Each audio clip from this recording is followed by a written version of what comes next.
ધર્મેશ ભરતભાઈ પંચાલ કલાકાર પરિવારમાંથી આવું છું. Father CN college of fine આર્ટ્સમાં લેક્ચરર હતા, એટલે નાનપણથી જ કલાના સંસ્કાર મળેલા છે અને નાનપણથી જ ચિત્રો વચ્ચે મોટો થયો છું. અને એટલે જ કુદરતી રીતે ભણવાનું પણ ત્યાં CN કોલેજ ઓફ ફાઇન આર્ટ્સમાં થયું અને મેં એપ્લાઇડ આર્ટનો કોર્સ કર્યો, પણ સતત સ્કેચિંગ ને બધું કરતા હોવાથી પેઇન્ટિંગ માટે એક અંદરથી જ ઇન્ટરેસ્ટ જાગેલો હતો. અને ત્યાં કોલેજમાં બી બીજા ફાધરના જોડે જે બધા કામ કરતા હતા પેઇન્ટિંગ વિભાગમાં, એ લોકોના કામ જોઈને મને ઘણું ઇન્સ્પિરેશન મળ્યું અને મને અંદરથી એવું થતું હતું કે હું પેઇન્ટિંગ કરું. અને ત્યારથી રેગ્યુલર સ્કેચિંગ ને બધું કરતાં અત્યારે એક આ લેવલેનું કામ થયું છે. સતત સ્કેચિંગ, સતત પેઇન્ટિંગ સાથે જોડેલા રહેવાથી આ પહેલાં પણ મેં ઘણા એક્ઝિબિશનો કર્યા છે અને મને એવોર્ડ પણ ઘણા મળેલા છે.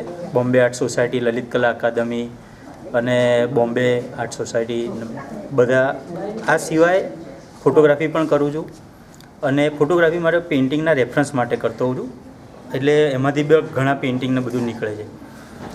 બનારસનું કામ જ્યારે હું પહેલી વખત ગયો ત્યારે વર્ષોથી બધાના કામો જોયેલા, એટલે બનારસ મગજમાં એટલું બધું ભરેલું હતું કે બનારસ ઉપર ખરેખર કંઈક સારું કામ થઈ શકે એવી મારી અંદરથી ઈચ્છા હતી. જ્યારે હું પહેલી વખત બનારસ ગયો ત્યારે મેં બનારસ જોયું. એ વખતે બીજા કલાકારોના કામ મારા મગજમાં હતા, એટલે એ દૃષ્ટિથી પણ હું બનારસને જોતો હતો કે એ લોકોએ કેવી રીતે જોયું હશે ને કેવી રીતે કામ કર્યું હશે. પછી ઘરે આવ્યો, થોડુંક ફોટોગ્રાફ ઘણી કરી લાવ્યો તો ફોટોગ્રાફ જોયા, એટલે એમાંથી બ્રેન સ્ટોર્મિંગ થયું, થોડા સ્કેચીસ કર્યા, પછી એમાંથી થોડું ધીરે ધીરે કામ શરૂ થયું. પછી મેં બીજો પ્રવાસ કર્યો 2024માં, ત્યારે કોન્સન્ટ્રેટેડ એ ધ્યાનમાં રાખીને જ હું ગયો હતો કે આ વખતે કંઈક જવું ને તો કંઈક એવું મગજમાં લેતો આવું કે આવીને પછી એના પર કોન્સન્ટ્રેટેડ કામ થાય સારું. અને આવીને પછી મેં ધીરે ધીરે કામ શરૂ કર્યું. આ પ્રદર્શનની યુનિકનેસ એવી છે કે જનરલી દરેક આર્ટિસ્ટની પોતાની સ્ટાઇલ હોય છે. કે તમે પેઇન્ટિંગ જુઓ, દાખલા કે હુસેન સાહેબ છે, રઝા સાહેબ છે, તૈયબ મહેતા છે, આ બધાના કામ જુઓ તો તમને કામ જોઈને જ ખ્યાલ આવી જાય કે આ કલાકારોનું કામ છે. એટલે એક સિગ્નેચર સ્ટાઇલ હોય છે દરેક કલાકારની.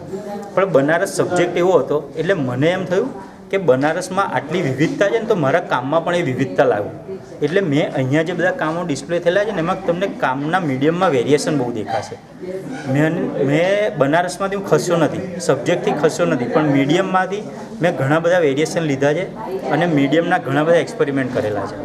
એ પ્રમાણે આખું લગભગ 49થી 50 પેઇન્ટિંગનું આખું એક્ઝિબિશન કરેલું છે, જે અહીંયા મેં ખુલ્લું મૂક્યું છે. આજથી શરૂ થાય છે. અને બીજું તો હજુ આગળ ઘણું કામ, કારણ કે કલાકારનું કેવું છે, એક કામ કરે એમાંથી બીજા 10 વિચાર આવે, એટલે આ પ્રક્રિયા સતત ચાલુ ને ચાલુ રહેશે જ. અને આના પછી પણ આ પેઇન્ટિંગ એક્ઝિબિશનથી ને આમાં ઘણા બધા પેઇન્ટિંગમાંથી એટલું બધું ઇન્સ્પિરેશન મળે છે કે હજુ આગળ ઘણું કામ કરવાની બહુ જ ઈચ્છા છે. ઓકે.